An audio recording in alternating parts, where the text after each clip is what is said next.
আবু লাহাবের স্ত্রী, তার নাম ছিল উম্মে জামিল। ওই মহিলা এক তো আবু লাহাবের স্ত্রী, আর এক নেতা আবু সুফিয়ানের মেয়ে। কি পরিমাণ পাওয়ার তার! ঘুরতেছে মানুষের ঘরে ঘরে গিয়ে বলে, তোমরা শুনছনি আমার সাথে ঘর মুহাম্মাদের ঘর, আসমান থেকে একটা শয়তান আসতো, এখন আর আসে না। আর হুজুরে কন্যা আল্লাহ মুহাম্মদকে ভুলে গেছে, তার প্রতি নারাজ হয়ে গেছে। আল্লাহ মুহাম্মদকে ভুলে গেছে, আল্লাহ তার প্রতি নারাজ হয়ে গেছে। যেই মাত্র এই কথাটা বলল, আমার আপনার পয়গম্বর সেজদায় পড়ে গেলেন। সত্যি কি আল্লাহ আমারে ভুলে গেলেন নাকি আমার প্রতি নারাজ হয়ে গেছেন নাকি? এই কথাটা শোনার পরে আমাদের কাউকে যদি কেউ বলে যে আল্লাহ তোমারে ভুলে গেছে, আমাদের তেমন কষ্ট লাগবে না। কারণ আল্লাহর মহব্বত যার অন্তরে যেই পরিমাণ, ধাক্কাটাও লাগবে তার সেই পরিমাণ। মুসলমান ইমানদার ভাইরা আমার, হুজুর আকরাম সাল্লাল্লাহু আলাইহি ওয়াসাল্লামকে সব দিক থেকে বাধাগ্রস্ত করেও যখন তারা ইসলামের কালিমার গতি থামাতে পারল না, এক পর্যায়ে আস ইবনে ওয়াইল, নজর ইবনে হারেস, আবু জেহেল, আবু লাহাব, উতবা, সাইবা একসাথে তারা বসলো, বলা বলি শুরু করেছে, আমাদের দ্বারায় মুহাম্মদকে আটকানো সম্ভব না। তাহলে কেমনে আটকাইবা? মুহাম্মাদের গতি যদি থামাইতে হয়, তারে যদি আটকাইতে হয়, তৌরাত ইনজিলের আলেমদের পরামর্শ গ্রহণ করো। তখনকার জামানায় তৌরাত ইনজিলের আলেমগণ যদি পাইতে হয়, মদিনায় যাইতে হয়। পাঠায় দেওয়া হলো লোক মক্কাবাসীর পক্ষ থেকে মদিনায়। তারা মদিনায় গেলেন, মদিনার আলেমদের শরণাপন্ন হলেন। ও তৌরাত ইনজিলের আলেমরা, আমাদের মক্কা নগরীর হালত খুব একটা ভালো না। আব্দুল্লাহর ছেলে মুহাম্মদ নিজেকে নবী দাবি করে। আমাদের বাপ দাদার ধর্ম বুলন্ডিত করতে পারছি না, আমরা আমাদের বাপ দাদার ধর্মকে দাফন করে দিয়া মুহাম্মদ নিজেকে নবী দাবি করা শুরু করলো। আমরা এই সমস্যার সম্মুখীন হয়ে আপনাদের কাছে আসলাম, কারণ আমাদের ঘরে ঘরে বাপে আর পুতের মধ্যে লাগছে ঝগড়া, ভাইয়ে ভাইয়ে ঝগড়া। কেউ মুহাম্মাদের কালিমা গ্রহণ করছে, কেউ করে নাই। নিজেদের ভিতরে দ্বন্দ্ব শুরু হয়ে গেল। নিরসনের জন্য আপনাদের শরণাপন্ন হলাম। মুহাম্মদ সত্য নবী নাকি মিথ্যা নবী, এটা আমরা এখনো কেউ সিদ্ধান্তে যেতে পারি না। মদিনার আলেমগণ পরের দিন ডাকলেন তাদেরকে, ও মক্কার মানুষ, আপনারাই বলেছেন মুহাম্মদ কোন মাদ্রাসায় পড়ে নাই, মূর্খ মানুষ, তারে কিভাবে আপনারা নবী মানবেন? নবী হিসাবে মানতে রাজি না, এটা নিয়ে আপনারা ভাবছেন। আমরা 3টা প্রশ্ন শিখাইয়া দিচ্ছি আপনাদেরকে। এই 3 প্রশ্ন গিয়া মুহাম্মদকে করবেন। যদি 3 প্রশ্নের উত্তর দিতে পারে না, বুঝবেন নবী না, যা ইচ্ছা আপনারা করবেন। কিন্তু পড়াশোনা করে নাই এমন একজন মানুষ যদি 3 প্রশ্নের উত্তর সঠিকভাবে দিয়া দেয়, তাহলে মনে করবেন মুহাম্মদ কোনো সাধারণ মানুষ নয়, তার কাছে আল্লাহর পক্ষ থেকে ওহী নাজিল হয়। তারা ফিরে আসলো। আবু জেহেল, আবু লাহাব, উতবা, সাইবা নেতৃস্থানীয় লোকেরা নবীজির সামনে পরের দিন সকালবেলায় হাজির।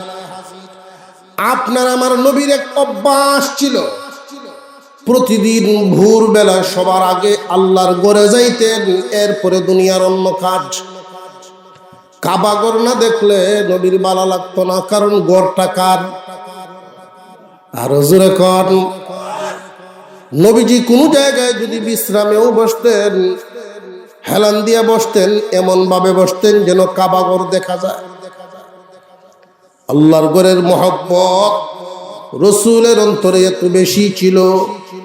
আল্লাহর মহব্বত যেমন, আল্লাহর ঘরের মহব্বতও তেমন। এই জন্য রসুল বলেন, কাবা ঘর এমন ঘর, একবার তাকাইলে 20 বার রহমত নাজিল হয়। একবার যদি কেউ তাকায় 20 বার রহমত নাজিল হয়। মুহতারাম হাজিরিন, নবীজির সামনে চাচারা সব হাজির। আবু জেহেল, আবু লাহাব, উতবা, সাইবারা। ও ভাতিজা, তোমার সাথে আমাদের ব্যক্তিগত কোনো আক্রোশ নেই। তুমি নবী দাবি করো, আমরা তোমারে মানি না। 3টা প্রশ্ন নিয়ে তোমার কাছে আসলাম। এই প্রশ্নগুলোর উত্তর যদি তুমি দিয়ে দাও, বুঝবো তুমি সত্য নবী। আগামীকাল থেকে কালিমার দাওয়াত চলবে। আর যদি এই প্রশ্নের উত্তরগুলো দিবার না পারো, মক্কায় কালিমার দাওয়াত আর চলবে না। আল্লাহর রাসূল বলেন, আমি তো আপনাদের কারোর পারমিশন নিয়ে কালিমার দাওয়াত শুরু করি নাই। কালিমার দাওয়াত দেওয়ার দায়িত্ব দিয়েছেন আল্লাহ। প্রশ্ন কি করবেন সেইটা আগে করেন। আপনারা পরীক্ষা করার জন্য আসছেন, প্রশ্ন নিয়ে প্রশ্ন করেন। তারা প্রশ্ন একটা একটা করে শুরু করলো। 1 নাম্বার প্রশ্ন, মুহাম্মদ, পৃথিবীর জমিনে একজন মাত্র ব্যক্তি, তাম পৃথিবী আল্লাহ তারে ভ্রমণ করিয়েছেন। এমনকি কোন জায়গা থেকে সূর্য উঠে, কোন জায়গায় সূর্য ডুবে, আল্লাহ তার নিজের চোখে দেখাইছে। সূর্য উঠে আমরা ছোটবেলায় ভাবতাম, এখন তো সূর্য ওঠার টাইমটা অনেকে দেখতেই পারি না, ঘুমে। সূর্য যখন উঠে আমরা মনে করি আমাদের পূব সাইডে যেই গ্রাম, এই গ্রামের ভিসে দিয়ে ওঠে। ঠিক না বিঠে? সূর্য যখন ডুবে তখনও আমরা মনে করি আমাদের পশ্চিমের গ্রামের ভিসে দিয়ে ডুবে। আর তারা মনে করে তাদের পশ্চিমে যেই গ্রাম, ওদের পিছনে ডুবে। পৃথিবীর কেউ এই পর্যন্ত বলতে পারে নাই কোন জায়গা থেকে সূর্যটা উঠে কোন জায়গায় ডুবে। কিন্তু আল্লাহ তাআলা এমন একজন ব্যক্তি দুনিয়াতে পাঠিয়েছিলেন, আল্লাহর পছন্দের বান্দা, আল্লাহর এক প্রিয় বান্দা। উনি নিজের চোখেই দেখেছেন কোন জায়গা থেকে সূর্য উঠে কোন জায়গায় গিয়ে ডুবে। এই ব্যক্তিটার নাম কি? বলবা মুহাম্মদ। 2 নাম্বার, কয়েকজন যুবক ইমান হেফাজতের জন্য মাতৃভূমি ত্যাগ করে, বাবার বাড়িঘর ত্যাগ করে পাহাড়ের গুহায় গিয়ে তারা লম্বা ঘুম দিয়েছিল, আশ্রয় নিয়েছিল এই যুবকদের ঘটনাটা তুমি বর্ণনা করবা। তারা কতদিন একটানা ঘুমেছিল। 3 নাম্বার, মানুষের ভিতরে রুহু আসা যাওয়া করে, রুহের বর্ণনা দিবা। হুজুর সাল্লাল্লাহু আলাইহি ওয়াসাল্লাম 3টা প্রশ্ন শুনলেন। তিনি বললেন, আমি তো আমার পক্ষ থেকে কিছু বলতে পারি না, আল্লাহ জিবরাইলকে জানাইবেন, জিবরাইল আমাকে জানাবেন। জিবরাইল আলাইহিস সালাম আমাকে বললে আমি আপনাদেরকে জানায়া দিব। তারা বলল, জিবরাইল আসতে কতক্ষণ সময় লাগবে? নবীজি সাল্লাল্লাহু আলাইহি ওয়াসাল্লাম বলেন, 24 ঘন্টা পরে আসবা। এর ভিতরে জিবরাইল আসবে। 24 ঘন্টা সময় নিলেন। তারা তো খুব খুশিবাসী হয়ে ফিরল। তারা মনে মনে ভাবছে, এতদিনে বুঝি মুহাম্মদকে আটকাইলাম। হুজুর সাল্লাল্লাহু আলাইহি ওয়াসাল্লাম আসমানের দিকে তাকায় আছেন। কখন আসবেন জিবরাইল? প্রশ্নের উত্তরগুলো জানবেন, শিখবেন, জানায়া দিবেন। আপনাদের কাছে জানার বিষয় হলো, জিবরাইল জমিনে আসতে কতক্ষণ লাগে? আল্লাহ পাক 4 জন ফেরেশতা বানাইছেন বড়। এর মধ্যে জিবরাইল আলাইহিস সালাম হলেন সাইয়্যিদুল মালাইকা, ফেরেশতাদের সরদার। ওই ফেরেশতাদের সরদার জিবরাইল আলাইহিস সালাম 600 জানাহিন, 600 নূরের পাখা দ্বারা ওনারে আল্লাহ বানাইছেন। মাত্র 2টা পাখা এইভাবে সরায়া দিয়া যদি একটা টান দেন, মুহূর্তের ভিতরেই জমিনে অবতরণ করে। জিবরাইল আমিনের পাখাগুলো 2টা যদি এইভাবে ছড়ায় রাখেন, সূর্যের আলো জমিনে পড়ার কোনো জায়গা খালি থাকে না, কোনো ফাঁকা থাকে না।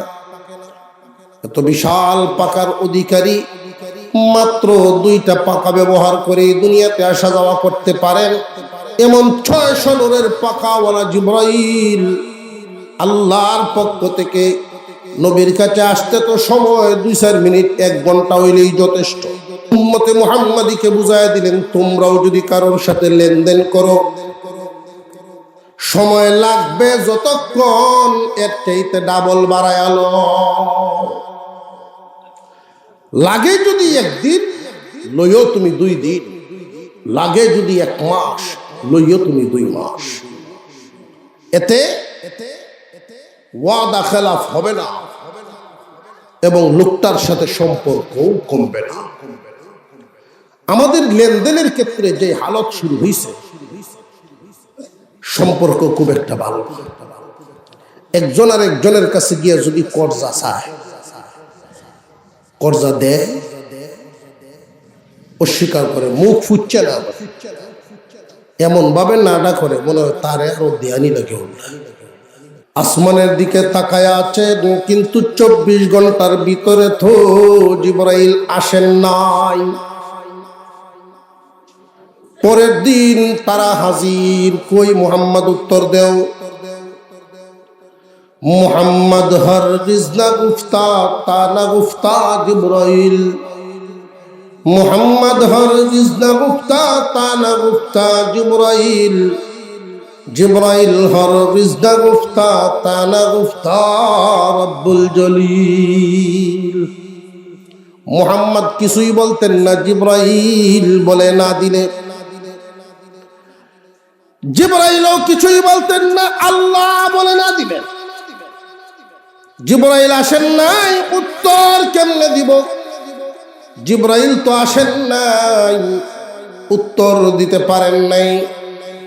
তারা মিছিল দেওয়া শুরু করলো, এতদিনে বুঝি আটকাইলাম। মুহাম্মদ সত্য নবী না, মুহাম্মদ সত্য নবী না, প্রশ্নের উত্তর দিতে পারলো না। মিছিল দেওয়া শুরু করলো তারা। সাহাবীদেরকে দেখলেও তারা উস্কানি দেয়। মিথ্যা নবীর সাহাবী, মিথ্যা নবীর সাহাবী, বিভিন্নভাবে কষ্ট দেওয়া শুরু করলো। আমার আপনার পয়গম্বর আসমানের দিকে তাকান আর চোখের পানি ছাড়েন। আবু বকর সিদ্দিক রাদিয়াল্লাহু তাআলা আনহু নবীজির পাশে দাঁড়িয়ে বলেন, ওগো আল্লাহর পয়গম্বর, চিন্তার কোনো কারণ নাই, অবশ্যই আল্লাহ ওহী নাজিল করবেন। 1 দিন, 2 দিন, 3 দিন, এইভাবে 14 দিন চলে গেল। 14 দিনের ভিতরে কোনো ওহী নাজিল হয় নাই, জিবরাইল আমিনও আসেন নাই। এই সুযোগে নবীজির আপন চাচি, পাশের ঘর, আবু লাহাবের স্ত্রী, তার নাম ছিল উম্মে জামিল। ওই মহিলা এক তো নেতা আবু জেহেল আবু লাহাবের স্ত্রী, আর এক নেতা আবু সুফিয়ানের মেয়ে। কি পরিমাণ পাওয়ার তার, ঘুরতেছে মানুষের ঘরে ঘরে গিয়ে বলে, তোমরা শুনছনি আমার সাথের ঘর মুহাম্মাদের ঘর। আসমান থেকে একটা শয়তান আসতো, এখন আর আসে না। আর হুজুরে কন্যা আল্লাহ মুহাম্মদকে ভুলে গেছে, তার প্রতি নারাজ হয়ে গেছে। আল্লাহ মুহাম্মদকে ভুলে গেছে, আল্লাহ তার প্রতি নারাজ হয়ে গেছে। যেই মাত্র এই কথাটা বলল, আমার আপনার পয়গম্বর সেজদায় পড়ে গেলেন। সত্যি কি আল্লাহ আমারে ভুলে গেলেন নাকি আমার প্রতি নারাজ হয়ে গেছেন নাকি? এই কথাটা শোনার পরে আমাদের কাউকে যদি কেউ বলে যে আল্লাহ তোমারে ভুলে গেছে, আমাদের তেমন কষ্ট লাগবে না। কারণ আল্লাহর মহব্বত যার অন্তরে যেই পরিমাণ, ধাক্কাটাও লাগবে তার সেই পরিমাণ। যেই মাত্র শুনছে আল্লাহ মুহাম্মদকে ভুলে গেছে, তার প্রতি নারাজ হয়ে গেছে। 14 দিন পর্যন্ত এদিকে আবার ওহিও বন্ধ হয়ে গেছে। উনি অনুমান করে নিছেন সত্যি কি আল্লাহ আমাকে ভুলে গেলেন নাকি। সেজদায় পরে কান্না শুরু করলেন, এমন লম্বা সেজদা দিলেন আমার আপনার পয়গম্বরের চেহারা মুবারকে রক্ত জমা হয়ে গেছে, রক্তে লাল হয়ে গেছে চেহারা মুবারক। এমনি জিবরাইল আলাইহিস সালাম আগমন করেন আর বলেন, নবীজি মাথা উঠান, আল্লাহ রব্বুল আলামিন আপনার উপরে ওহী নাজিল করেছে। মাথা উঠাইলেন, ও জিবরাইল 14 দিন হয়ে গেল, তুমি কেন আসো নাই? জিবরাইল আমিন বলেন, হুজুর আপনার কাছে আসার জন্য আমিও পাগল পারা হয়ে থাকি, আল্লাহর হুকুম ছাড়া তো কদম বাড়াতে পারি না। 14 দিন হয়ে গেল আল্লাহ হুকুম দেন নাই, আর আমিও আপনার কাছে আসতে পারি নাই। আল্লাহ কেন হুকুম দেন নাই? আল্লাহ কি দেখেন না মক্কা নগরীর অবস্থা? আমার সাহাবীদেরকে মানুষেরা কত কষ্ট দেয়, আমাকে কি পরিমাণ কষ্ট দেয়, আল্লাহ কি দেখেন না? কেন 14 দিন পর্যন্ত ওহী বন্ধ রাখলো? তোমাকে অনুমতি দেন নাই, তার কারণ কি? জিবরাইল আলাইহিস সালাম কুরআনুল কারীমের এক আয়াত পড়ে শোনায়া দিলেন, ওয়ালা তাকুলান্না লিশাইইন ইন্নী ফাইলুন যালিকা গাদা ইল্লা আন ইয়াশা আল্লাহ। ও আল্লাহর হাবিব, ভবিষ্যতে কারোর সাথে কোনো কিছু ওয়াদা করলে, কোনো কথার ওয়াদা হোক, যে কোনো কাজের ওয়াদা, ভবিষ্যতের কথা বললে ইনশাআল্লাহ ব্যতীত বলবেন না। নবীজি এদের সাথে বলেছিলেন 24 ঘন্টা পরে আইসা উত্তর দিব, ইনশাআল্লাহ বলেন নাই। আপনাকে ইনশাআল্লাহ শিক্ষা দেওয়ার জন্য 14 দিন পর্যন্ত ওহী বন্ধ। ইনশাআল্লাহ মানে হলো আল্লাহ যদি চান। নবীজি সাল্লাল্লাহু আলাইহি ওয়াসাল্লামের কাছে 14 দিন ওহী বন্ধ। কোন কারণে? ইনশাআল্লাহর কারণে। উম্মতে মুহাম্মাদি যখন শুনবে, ইতিহাস জানবে, ইনশাআল্লাহর জন্য আমার পয়গম্বরের কাছে 14 দিন ওহী বন্ধ ছিল। উম্মতে মুহাম্মাদি ইনশাআল্লাহর আমল ছাড়বে না, ইনশাআল্লাহর আমল মুহাম্মাদের উম্মত ছাড়বে না। ভবিষ্যতের কোন ওয়াদা করলে ইনশাআল্লাহ বলিয়া করা, নিয়ত যদি সহি থাকে, ওয়াদা পূরণ করার নিয়তেই ইনশাআল্লাহ বলিয়া ওয়াদা করে, তাহলে কোনো কারণে যদি ওয়াদা ভঙ্গ হয়, ওয়াদা ভঙ্গের গুনাহ হবে না। ইনশাআল্লাহ বলিয়া ওয়াদা করেছে, ভিতরেও তার নিয়ত ঠিক আছে। আল্লাহ রাব্বুল আলামিন তার এই ওয়াদা পূরণের পিছনে সাহায্য নাজিল করবেন। এক নাম্বার লাভ, ইনশাআল্লাহ বলিয়া ওয়াদা করলে ওয়াদা পূরণের পিছনে সাহায্য করবেন কে? যদি ওয়াদা পূরণ না হয়, সাধ্য অনুযায়ী চেষ্টার পরে ওয়াদা পূরণ হয় নাই, আল্লাহ রাব্বুল আলামিন তার আমলনামায় ওয়াদা খেলাফির গুনাহ লিখবেন না। মুহতারাম হাজিরিন, আমার আপনার পয়গম্বর সেজদা থেকে মাথা উঠালেন, ইনশাআল্লাহর সবক গেল। এরপরে তিনি বলা শুরু করলেন, আপনার অন্তরে যে ধাক্কা পেয়েছেন, আল্লাহ রাব্বুল আলামিন সূরা নাজিল করে সূরাতুদ দুহা কারা নাজিল করেছেন, আগে শুনেন। ওয়াদ-দুহা ওয়াল-লাইলি ইযা সাজা মা ওয়াদ্দাআকা রাব্বুকা ওয়া মা ক্বালা ওয়ালাল আখিরাতু খায়রুল লাকা মিনাল উলা। ও পয়গম্বর, ওয়াদ-দুহা দিনের মূল্যবান গুরুত্বপূর্ণ একটা সময়ের কসম।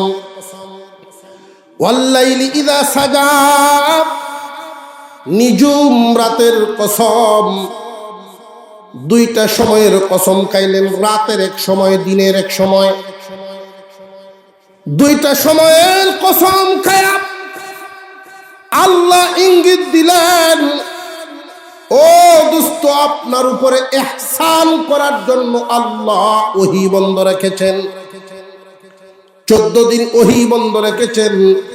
দুই শব্দের কসম খায়া তিনি বলেন, মা ওয়াদ্দাআকা রাব্বুকা ওয়া মা ক্বালা। আপনার রব আপনাকে বলেন নাই, আপনার প্রতি নারাজ হন নাই। আপনার রব আপনাকে বলেন নাই, আপনার প্রতি নারাজ হন নাই।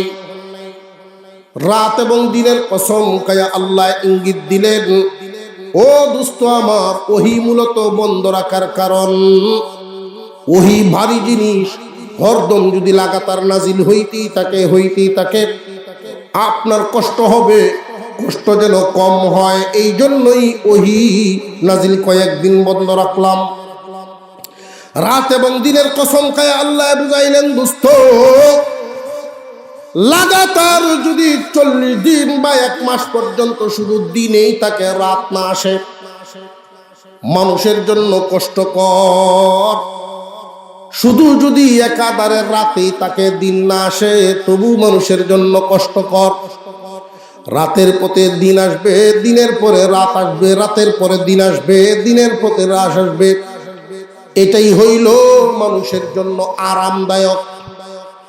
ওহী নাজিল হবে বন্ধ হবে, নাজিল হবে বন্ধ হবে, এটা আপনার জন্য আরামদায়ক। আপনাকে বিশ্রাম দেওয়ার জন্য আমি ওহী বন্ধ করলাম, মূলত আপনাকে বলে যাই নাই, আপনার প্রতি নারাজও হই না। ইনশাআল্লাহ শিক্ষা দেওয়া, আপনাকে বিশ্রাম দেওয়া। ও পয়গম্বর, এদের কথায় আপনি যতটুকু আঘাত পেয়েছেন, 14 দিন পর্যন্ত যতটুকু আঘাত পাইলেন, ব্যথা পাইলেন অন্তরে, এই ব্যথাটা দূর করার জন্য আমি আল্লাহ আপনার জন্য পুরস্কার ঘোষণা করলাম। তবু আপনি খুশি হয়ে যান, কারণ অন্যান্য নবীগণ আর আমার আপনার নবীর শান মান মর্যাদায় বেশ কম আছে। অন্য নবীরা আল্লাহকে খুশি করার জন্য পাগল পারা থাকতেন, সারা জীবন ভর এই চেষ্টা করতেন কেমনে আল্লাহকে খুশি করা যায়। আর আমার আপনার পয়গম্বরের শান মান মর্যাদা হলো আল্লাহ আমার আপনার নবীকে কেমনে খুশি করা যায় এই দিকে লক্ষ্য রাখতে। মুহতারাম হাজিরিন, শেষ নবী এবং শ্রেষ্ঠ নবীর উম্মত আমরা। এই নবীর উম্মতের মর্যাদা নবীর কারণে অনেক বেশি। নবীর কারণে উম্মতের মর্যাদা এমন বেশি, তারা পরিশ্রম করবে কম, বদলা পাবে বেশি। নামাজ পড়বে 5 ওয়াক্ত, সওয়াব পাই আমরা 50 ওয়াক্তে। নামাজ পড়ে 5 ওয়াক্ত, সওয়াব হয় 50 ওয়াক্তের। এই উম্মত ইবাদত করবে এক রাত্রি, সওয়াব মিলবে 1000 মাসের চেয়েও বেশি। এই উম্মতের জন্য আল্লাহ অনেক অনেক ফজিলতপূর্ণ নিয়ামত আল্লাহ বৃদ্ধি করে দিয়েছেন। আল্লাহ তাআলা ঘোষণা দিলেন, দোস্ত 14 দিন পর্যন্ত ওরা আপনারে কষ্ট দিয়েছে, আমার পক্ষ থেকে পুরস্কার ঘোষণা গ্রহণ করেন। ওয়ালাল আখিরাতু খায়রুল লাকা মিনাল উলা, ইহকাল থেকে পরকাল, বর্তমান থেকে ভবিষ্যৎ আপনার জন্য আমি আল্লাহ মঙ্গল রাখিয়াছি। খুশি হয়ে যা। ওয়ালা সাউফা ইউতিকা রাব্বুকা ফাতারদা, আপনাকে আল্লাহর নিয়ামত দ্বারা সন্তুষ্ট করা হবে। অচিরেই আপনাকে এমন খুশি করা হবে যেই সন্তুষ্ট, যেই নিয়ামত পায় আপনি রাসূল খুশি হয়ে যাবেন। যেই মাত্র এই আয়াতখানা নাজিল হলো, আমার আপনার নবী মুস্কি একখান হাসি মারলেন। আবু বকর সিদ্দিক বলেন, একটু আগে কানলেন, এখন মুস্কি হাসেন, কারণ কি? আরে আবু বকর, এই আয়াতের মর্ম বুঝো নাই। আল্লাহ বলেছেন আমাকে খুশি করবেন, কিয়ামতের কঠিন ময়দানে আল্লাহ আমারে নিয়ামত দিতেই থাকবেন, দিতেই থাকবেন, দিতেই থাকবেন, আমি নবী খুশি হইব না। আল্লাহ বলেছেন খুশি করবেন। জিজ্ঞাসা করবেন, ও দোস্ত আমার, কি পাইলে আপনি খুশি হবেন? ওই দিন আমি জানাবো, আল্লাহ আমার সমস্ত উম্মত নিয়ে জান্নাতে যেতে পারলে খুশি হব। আল্লাহ তো বলছেন খুশি করবেন। আল্লাহর পক্ষ থেকে কিয়ামতের দিন ঘোষণা করা হবে, রাসূলের উম্মত একদল হইল কাজের উম্মত, আর একদল নামের উম্মত। যে সমস্ত গুণের উম্মতেরা আছে, গুণে গুণান্বিত, রাসূলের মহব্বত তাদের অন্তরে এত বেশি, রাসূলের তরিকা বা রাসূলের দ্বীনের জন্য দুনিয়ার কুরবানি দিতে প্রস্তুত। দুনিয়াবি কোনো লাভ ছুটে গেলেও ছুটে যাবে, তবু ধর্মীয় কোনো ক্ষতি যেন না হয়। দ্বীনের জন্য, ইসলামের জন্য যারা কুরবানিওয়ালা হয়, ওদের মর্যাদা বাড়ে। মুহতারাম হাজিরিন, আল্লাহর পক্ষ থেকে ওই দিন জানায় দেওয়া হবে, ও দোস্ত আমার, যারা আপনার সত্যিকারের উম্মত, যান এদেরকে নিয়ে আপনি জান্নাতের ভিতরে চলে যান। ওই দিন নবীজি 2খানা হাত প্রশস্ত করবেন। এই 2খানা হাত আল্লাহর কুদরতে কিয়ামতের কঠিন ময়দানে, হাসরের মাঠে, এক হাত এক কিনার পর্যন্ত লাগাল পাবে, আরেক হাত আরেক কিনার পর্যন্ত লাগাল পাবে। এইভাবে নবীজি এক হাত ধরে একজনের সাথে আরেকজনকে ধরাইবেন, আরেকজনের সাথে আরেকজনকে ধরাইবেন, রাসূলের সাথে করে একসাথে জান্নাতে ঢুকবেন। প্রশ্ন জাগতে পারে, হুজুর জান্নাতের দরজাটা কতখান বড় হইব? কেমনে ঢুকবো আমরা একসাথে রাসূলের পিছনে পিছনে, কেমনে ঢুকবো? জান্নাতের এক একটা দরজা, নবীজি যেই ঘোষণাটা দিয়েছেন, যেই জায়গার কথা, মদিনা থেকে সানা, বর্তমান ওমানের একটা জায়গা, ওমানের রাজধানী, ওই এলাকা পর্যন্ত 2500 মাইল প্রশস্ত হবে। 2500 মাইল প্রশস্ত হবে জান্নাতের এক একটা দরজা। এই গেট দিয়া আল্লাহর পয়গম্বর সত্যিকারের উম্মত, আশেক উম্মতগণকে নিয়ে জান্নাতে ঢুকবে। হুজুর সাল্লাল্লাহু আলাইহি ওয়াসাল্লামকে আল্লাহ খুশি করার জন্য এই সুসংবাদ দিলেন, ও দোস্ত আমার, আপনাকে আমি এমন নিয়ামত দান করেছি, আপনাকে মূলত ভুলি নেই, আপনার প্রতি নারাজও হই নাই। ওহী বন্ধ রাখলাম 14 দিন। কেন? ইনশাআল্লাহ শিক্ষা দেওয়ার জন্য। 2 নম্বর, আপনাকে প্রশান্তি দেওয়ার জন্য। এই সুযোগে মক্কাবাসী আপনাকে যে কষ্টটা দিল, এই কষ্টের বদলা হিসাবে আমি আল্লাহ আপনাকে পুরস্কার ঘোষণা করলাম। কি পুরস্কার? বর্তমান থেকে ভবিষ্যৎ, ইহকাল থেকে পরকালে আপনার জন্য কল্যাণ রহিয়াছে। এই কল্যাণের অর্থ মুফাসসিরিনে কেরাম অনেকগুলো করেছেন। এর মধ্যে একটা কল্যাণ হলো হাসরের মাঠে সব মানুষ হেঁটে হেঁটে আল্লাহর সামনে দাঁড়াবে, শুধু আমার আপনার নবীকে আল্লাহ হাঁটায় নিবেন না।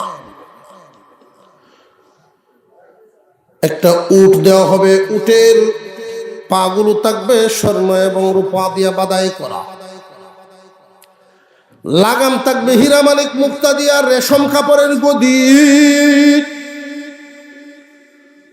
আল্লাহর পয়গম্বর যখন সোয়ার হবেন, আল্লাহ বলবেন আপনার একজন সাহাবীকে ডাক দেন লাগাম ধরার জন্য।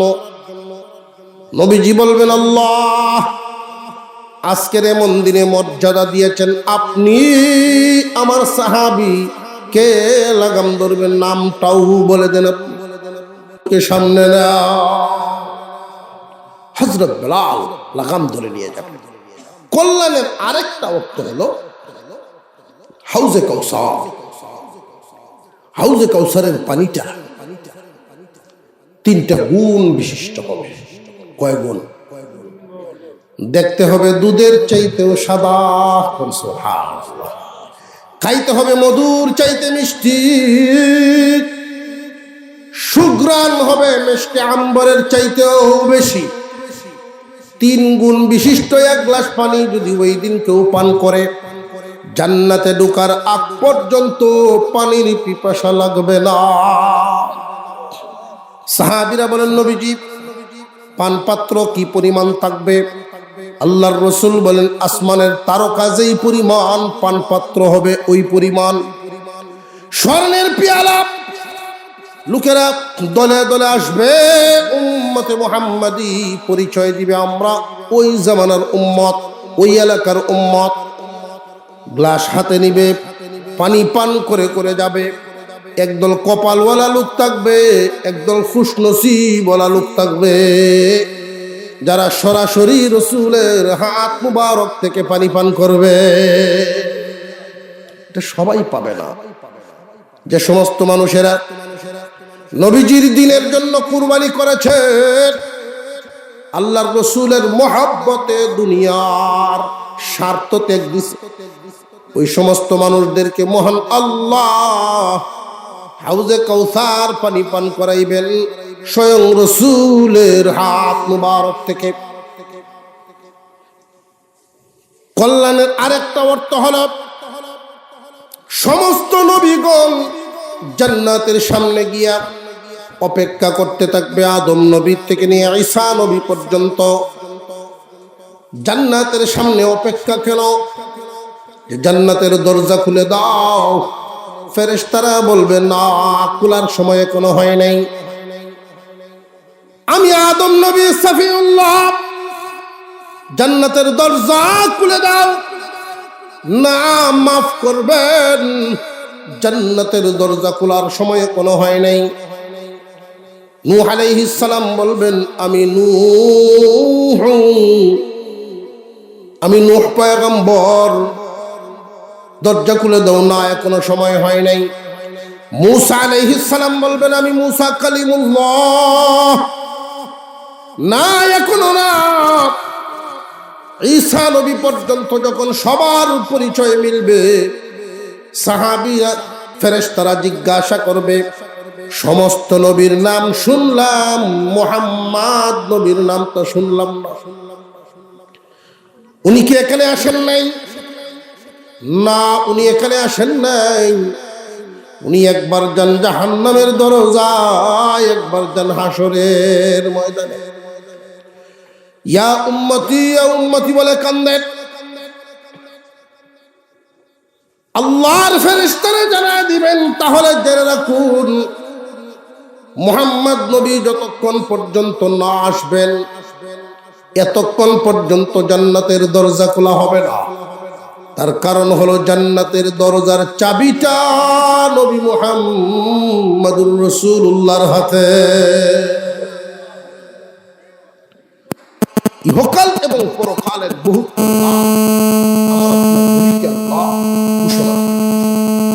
ঘোষণা করার পর যখন রাসূল খুশি হলেন, তখন আল্লাহ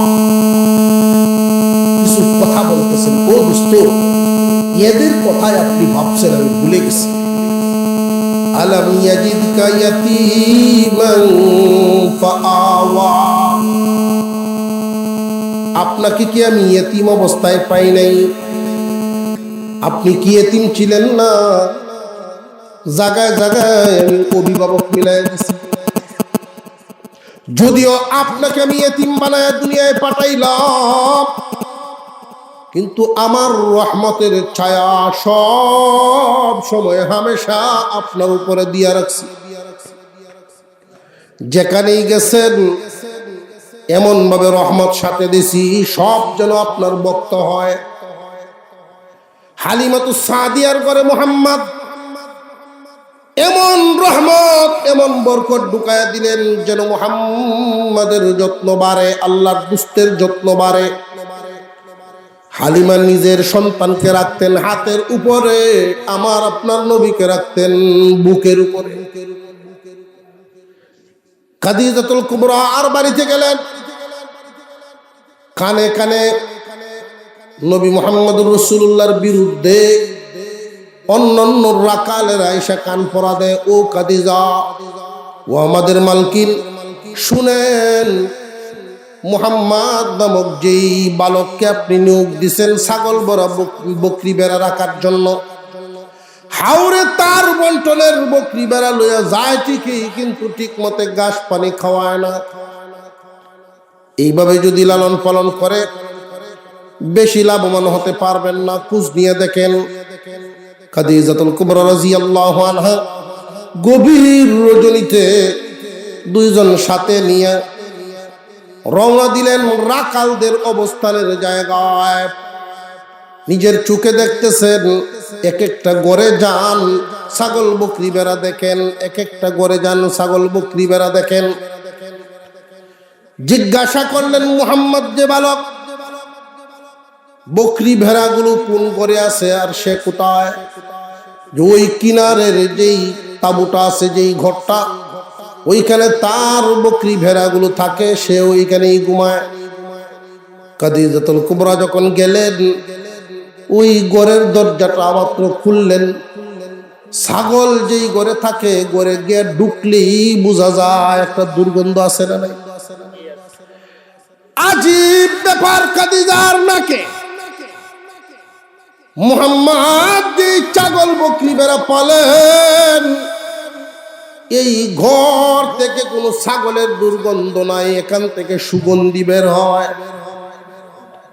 আরো জোরে কন্যা, সুগন্ধি এমন ভাবে বের হয়।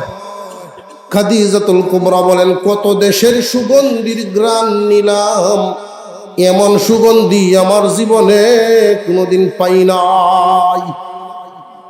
ঘরের কোনার দিকে তাকাইলেন, 12 বছর বয়স আমার আপনার নবী ছাগলের রাকাল সেজে ওই ঘরের কোনায় শুয়ে আছেন। ঘুমন্ত বালক শিশু মুহাম্মদ। খাদিজাতুল কুবরার চোখে আল্লাহ বাসায় দিলেন, উনি তাকায় দেখেন ঘরের কোনায় যেন পূর্ণিমার চাঁদ উদয় হয়ে আছে। খাদিজা ওই দিনই বুঝছেন, ওই দিনই টের পেয়ে গেছে মুহাম্মদ কোন সাধারণ মানুষ না, ছাগল বকরি ভেড়ার গুরু। খাদিজাতুল কুবরা যখন তাকাইলেন এক একটা চেহারা, এত মায়া লাগে, প্রাণীগুলো দেখলেই মায়া লাগে। আল্লাহর রাসূল সাল্লাল্লাহু আলাইহি ওয়াসাল্লাম ওই ছাগল বকরি ভেড়া নিয়ে যখন মাঠে যাইতেন, সামান্য একটু সময় খাইতো, বেশিরভাগ সময় সব বকরি ভেড়া নবীজিকে ঘিরে নিয়ে বৈশা থাকে। কত ভাগ্যবান সেই ছাগল বকরি ভেড়ারা। হুজুর সাল্লাল্লাহু আলাইহি ওয়াসাল্লামকে আল্লাহ জানায় দিলেন, দোস্ত আপনাকে আমি ইতিম পাইছি, যাবা জায়গায় জায়গায় অভিভাবক মিলায়া দিছি। আপনি গরিব ছিলেন, আমি ধনী বানায়া দিছি। খাদিজার অন্তরে আপনার মর্যাদা বৃদ্ধি করে দিয়েছি। যুবক মুহাম্মদ যখন রাস্তা দিয়ে হাঁটেন, খেজুর গাছ ঝুঁকে যায় ছায়া দেওয়ার জন্য। আর এই দৃশ্যটা খাদিজা পাহাড়ের টিলা থেকে তাকায় দেখেন আর আজীব হয়ে যায়। যুবক মুহাম্মদ যখন হাওরে বসা থাকেন কোথাও, পাহাড়ের আশেপাশে থাকলে পাহাড়ের পাথর, পাহাড়ের টিলা জায়গা ছেড়ে দেয়, পাহাড়ের পাথর জায়গা ছেড়ে দিয়ে সূর্যের তাপ যেন মুহাম্মদের কষ্ট না দেয়, ছায়া দেওয়া শুরু করে। ওই পাথর এমন ভাবে থাকে যেন শূন্যে থেমে আছে। খাদিজা দেখে বক্ত নিজের থেকে প্রস্তাব দেন, আপনি আমারে গ্রহণ করেন, বিবি হিসেবে গ্রহণ করেন, আপনার খাদেমা বানান। নবীজি বলেন, আমার তো ঘাট জেনেছেন আবু তালেব আমার চাচা। চাচাকে জানাইলেন, চাচা আসছেন। বিয়ে শাদী করাইলেন, বিয়ের খুতবা নবীজির চাচা আবু তালেব দিয়েছিলেন। খুতবায় যখন পাঠ করেন, খুতবার মধ্যে উনি বলেছিলেন, খাদিজা গো, তুমি বড় ভাগ্যবতী একজন নারী। খুতবায় বলেন, খাদিজা এটা মনে করিও না, আমার বাতিজা বড় অসহায়। তোমার সম্পত্তি আছে, তোমার সম্পদ আছে জানি। আরব বিশ্বের তখনকার জরিপে খাদিজা আরব বিশ্বের 5 নাম্বার ধনী। খাদিজা তুমি ধনী ঠিক, কিন্তু আমার বাতিজার মতো এমন যুবক দুনিয়ায় খুঁজে পাইবা না। আমার বাতিজার মতো এমন চরিত্রবান, আকলমন্দ, এমন আচরণওয়ালা তামাম দুনিয়ায় তুমি পাইবা না। খুতবা এটা বুঝাইছেন, খাদিজা তুমি ধনী হইতে পারো, উত্তম আমার বাতিজা। বাসর রজনী, বাসর রাত্রি সকল চাবি নবীজির পায়ের সামনে দিয়েছিল, মুহাম্মাদের সামনে। খাদিজা বলেন, আমার সহায় সম্পত্তি আজ থেকে আপনি মালিক। আল্লাহ বলেন, দোস্ত আলাম ইয়াজিদকা ইয়াতীমান ফাআওয়া ওয়া ওয়াজাদাকা দাল্লান ফাহাদা ওয়া ওয়াজাদাকা আইলান ফাআগনা। আপনি গরিব ছিলেন, আমি ধনী বানাইছি। এখন আরব বিশ্বের 5 নম্বর ধনী মুহাম্মদ। রাসূলের যে তবিয়ত, মানসিক যে হালত, উনি বিশ্ব নবী, দুজাহানের বাদশাহ, কিন্তু থাকতে পছন্দ করতেন গরিব গুরাবার মতো। যিনি ফু দিলে পাথর সোনা হয়ে যায়, উনি গরিব। আল্লাহর রাসূল সাল্লাল্লাহু আলাইহি ওয়াসাল্লাম মক্কায় হজ পালন করে উনি 100 উট কুরবানি করেছিলেন। আর এখন কত রাজা বাদশাহ হজ পালন করে 100 উট কুরবানি দেওয়া, এই ইতিহাস এখনো কেউ গড়তে পারে নাই। আল্লাহর রাসূলকে আল্লাহ ধনী বানায় দিলেন। যেই মানুষটা তামাম পৃথিবী ভ্রমণ করেছিল, লোকটার নাম যুলকারনাইন। তামাম পৃথিবীর রাজত্ব তারে দান করা হয়েছিল। তামাম পৃথিবীর রাজত্ব পরিচালনা করার জন্য আল্লাহর ওই বান্দাকে একটা মুজিজার ঘোড়া দান করেছিলেন। ওই ঘোড়ায় চড়ে যখন উনি চাবুক মারতেন, প্রতিটা কদমে 1600 মাইল করে যাইত, প্রতি কদমে। ঘোড়ায় চড়ে তিনি তামাম পৃথিবী ভ্রমণ করলেন। আল্লাহর ইচ্ছায় সূর্য উদিত স্থান থেকে অস্তমিত স্থান পর্যন্ত আল্লাহ তারে দেখাইছেন। লোকটার নাম ছিল যুলকারনাইন। 3 নাম্বার প্রশ্নের উত্তর। 2 নাম্বার, কয়েকজন যুবক মাতৃভূমি ত্যাগ করে তারা গুহার ভিতরে যে ঘুমন্ত ছিলেন, কতদিন ঘুমাইছিলেন আপনি জানায় দেন। 300 বছর, অতিরিক্ত আরো 9 বছর। এই 300 বছর আবার অতিরিক্ত 9 বছর কেন? যে ওরা প্রশ্ন শিখায় দিছে যারা তাওরাত ইনজিলের আলেম, তারা দিনের গণনা করে সূর্যের হিসাবে, ইংরেজি মাস। আর আপনি ইসলামের নবী, আপনি করেন চাঁদের হিসাবে আরবি মাস। আরবি আর ইংরেজির মধ্যে একটু বেশ কম আছে, খেয়াল করে দেখবেন। আরবি মাস 29 আর নইলে 30, 28 নাই, 31 নাই, ঠিক না বেঠিক? আর ইংরেজি মাস 28 আছে, 29 আছে, 30 আছে, 31 আছে। বছর ঘুরে 6 ঘন্টা বেশ কম, সারা বছর মিলে গিয়ে 6 ঘন্টা বেশ কম থাকে। আপনি জানায় দিবেন 9 বছর অতিরিক্ত থাকবে। তারা যদি গণনা ধরে আরবিটা, তাহলে 9 বছর বাড়বে। আর যদি তারা ধরে সূর্যেরটা, তাহলে 9 বছর কম, সোজা 300 বছর হবে। একটানা 300 বছর পর্যন্ত এই যুবকরা এক ঘুমে কাটায়া ছিল আল্লাহর কুদরত। গুহার ভিতরে 300 বছর পর্যন্ত কয়েকজন যুবক ঘুমিয়েছিল। প্রতি 40 দিন পরে পরে তারা করট পাল্টাইতো, মাটিয়ে যেন তাদের বডিটারে না খায়। সূর্যের আলো আল্লাহ পাক রব্বুল আলামিন কুদরতে এমন ভাবে তাদেরকে বৃষ্টি এবং সূর্যের তাপ থেকে নিরাপদে রেখে 300 বছর পর্যন্ত ঘুম পাড়ায় রাখছিলেন। এরা যখন গর্তের ভিতর থেকে বেরিয়েছিল, বাজারে গেছিল খাবার আনতে গিয়া, যেই টাকা বের করে দিছে 300 বছর আগের টাকা। আজীব হয়ে গেছে না মানুষ। এরা ছিল আসহাবে কাহাফ। 309 বছর তারা ঘুমিয়েছিল। 2 নাম্বার গেল। 3 নাম্বার প্রশ্নের উত্তর।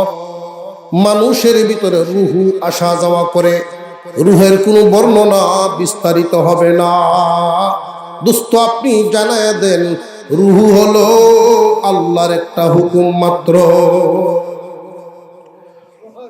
আমরা যখন শ্বাস ছাড়ি, এই শ্বাস আল্লাহর কাছ থেকে অনুমতি চায়। বান্দায় টান দিলে আবার ভিতরে যাব নাকি বের হইছি হয়েই থাকবো? আল্লাহ যদি হুকুম দেন ঢুকো, তাহলে ভিতরে ঢুকবে। আপনি আমি টান দিলে ভিতরে নিতে পারবো। আর যদি আল্লাহ হুকুম না দেন, তাহলে টান দিলে আর ভিতরে নিবে না। ইন্না লিল্লাহি ওয়া ইন্না ইলাইহি রাজিউন। খেলা হয় না। কয়েকদিনের দুনিয়া, ইসলাম সত্য, এতে কোনো সন্দেহ আছে কি? আমার নবী সত্য, কোরআন সত্য, এই দুনিয়া ছাড়তে হবে, এটাও সত্য। আল্লাহর সামনে হাজিরে দিতে হবে, এটাও সত্য। এই জন্য দিনের মোহাব্বত, ইসলামের মোহাব্বত, নিজের দুনিয়া জমা জমি দল বল যা আছে সবকিছুর চাইতে বেশি করে অন্তরে বসায় রাখবেন। আল্লাহর দিনের কাজে অন্য কোনো বাধায় যেন আপনাকে থামায় রাখতে না পারে।